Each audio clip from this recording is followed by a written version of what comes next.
Welcome to DeLorean AI and 007.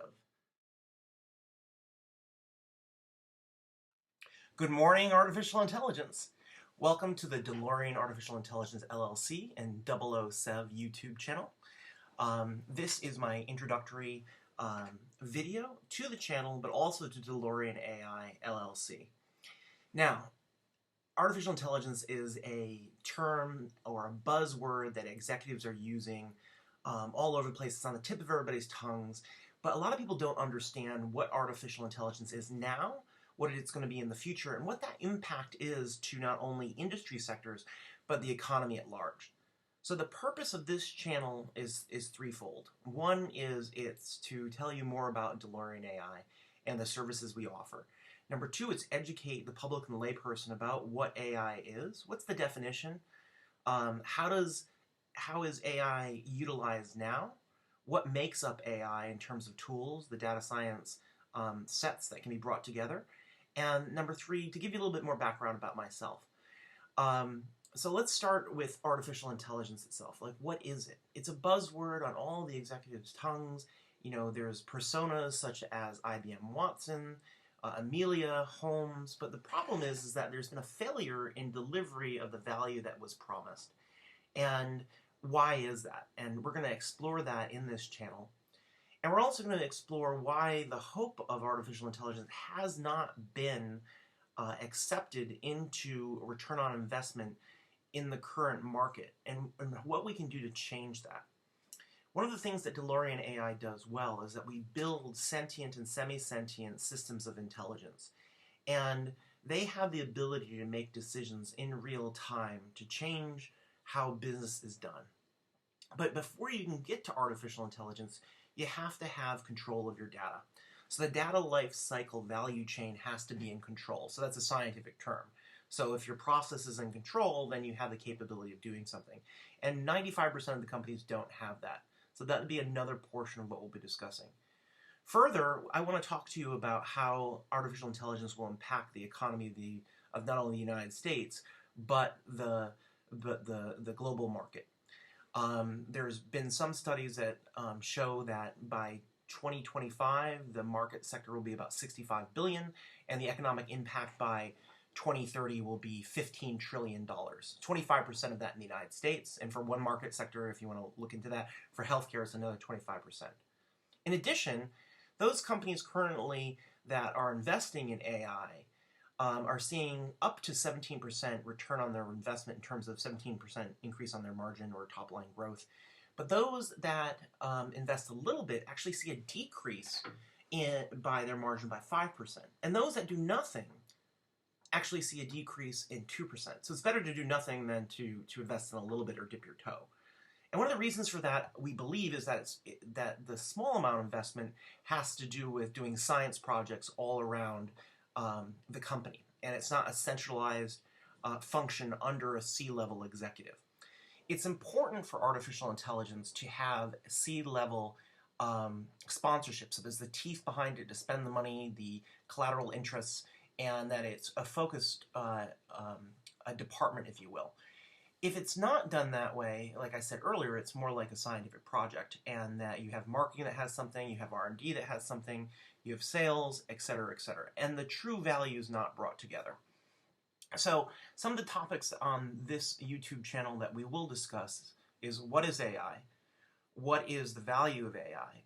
How do you deploy AI in a Fortune 500?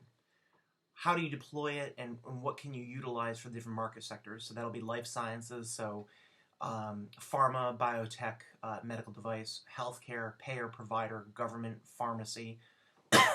And then you also have natural resources, so oil, gas, mining, energy, retail, how do you sell more, marketing, and also the consumer packaged goods industry.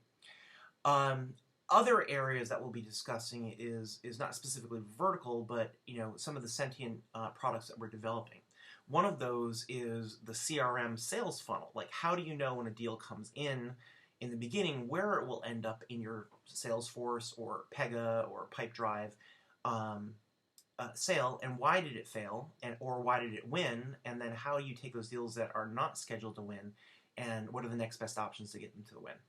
Another one we're looking at is what we call basket AI, and that's for the retail stores for food, supermarkets, Costco, BJ's, and how do we actually predict how those products will actually sell for the vendors, and when there's a red flag that they could be selling but there's a reason that they're not.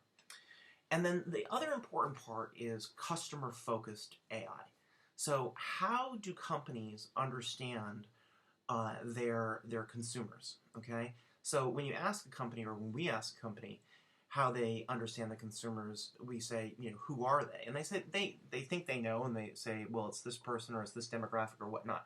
But they mathematically do not know exactly who that is. What we do at DeLorean AI is that we can actually mathematically model who their customer is. And is that different than who they think it is? And if there is a difference, then there's a delta, and there's a gap, and there's a lack of income, lack of revenue, or whatnot. And so we're able to mathematically model both, and the delta in between, so we can actually target that. Then we do something called omni-channel digital fingerprint. How do those customers, how do those consumers want to be contacted, and when do they want to be contacted, so that drives conversion? So we have a mathematical model that predicts in real time how do you contact the right people in the right channel at the right time to drive conversion. So that's a little bit about what we'll be discussing on this channel over the next year or so. And we'll be bringing you updates as well as I'm a geek, and you probably have figured that out already as I push my glasses up, is what's the history of AI and data science? Like, how did we get to this point? And how do you utilize that data? So a little bit about me. My name is Severance McLaughlin. I have a PhD, so I graduated from Cornell University with a bachelor's degree in animal science. I was a geek. I was really into statistics and whatnot in our experiments. And I went on to do my PhD at the University of Adelaide in South Australia, where I was the lead in our statistics or whatnot, and we used a mainframe for that. We had to code in DOS. So those programmers out there will understand that, I have some chops there before Python, before R or whatnot. And after that, I did a postdoc. I moved back to the United States with a medical device company. Unfortunately, was backed by Lehman Brothers, and that failed. And so then went into consulting, and then grew out a business practice that was strategic analytics. And obviously that grew into data sciences, and that grew into AI. And then I started my own business, which was acquired by Cognizant Technology Solutions, where I was their global head of AI for Lifesciences and healthcare. From there, I was headhunted to Capgemini Invent, where I serve currently as their Chief of Intelligence for the Western Hemisphere. I am ranked in the world as one of the top life sciences data scientists, the #2 healthcare data scientist, and currently advise the United Nations and the World Health Organization on how you can implement AI in preventing disease and healthcare issues. So I'm excited to put this YouTube channel out there. I'm also excited that you know about DeLorean Artificial Intelligence, and we'd love for you to join us on our journey. Please subscribe to our YouTube channel, either up there or down there, and as well as follow us on our webpage, www.DeLoreanAI.com, our Instagram, DeLorean AI, Twitter, SeveranceMacLaw01, which you'll see in the next slide, and our LinkedIn presence. So join us on our journey. We look forward to having a good discussion, and I look forward to communicating with you. Thank you, and have a good day.